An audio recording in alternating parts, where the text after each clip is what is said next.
I Would Like a Gin Rickey by Dennis Nelson. The Broadway show ended at around 11.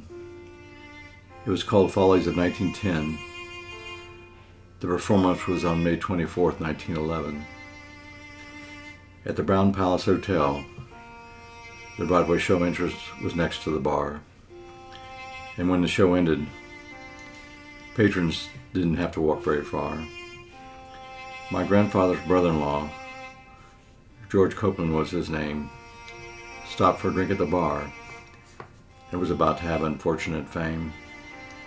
He just ordered a drink, a gin Rickey from the bar, when his friend told him they needed to leave the bar. There was going to be a fight right behind them, is what his friend saw, as a man named Von Poole had hit a man named Henwood in the jaw. Henwood staggered backwards and fell to the floor, striking his head on the marble floor. Von Poole turned back to the bar while Henwood got to one knee and pulled out a revolver and went on a shooting spree. The first shot hit Von Poole in the back, and he staggered along the bar. The next 3 shots missed him, but 2 shots hit George from not very far. George's friend was also hit, and then the 5th and final one hit Von Poole, which would be his fatal one. George had been shot in the hip and left thigh, cutting his femoral artery. 7 days later, he would die.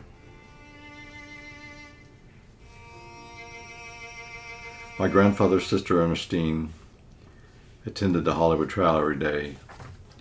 She had been married to George for 10 years before that tragic day. They were a loving couple, roaming the hills together. His pleasures were her pleasures. They even went on hunting trips together. She never recovered from her grief. It was always on her mind. She kept every trinket he had, everything that she could find. She even kept his bloody clothing with the bullet holes in them, securely in her log house in the bedroom. Once believing herself unable to stand the grief, she wanted to die, and an attempt at suicide she would try. She lived next door to my grandfather's family home and died when my father was 15. Aunt Ernie was how she was known. She died of a heart attack in 1934. Never married again. She was 64. George's murder took his life, but in many ways also took Ernestine his wife.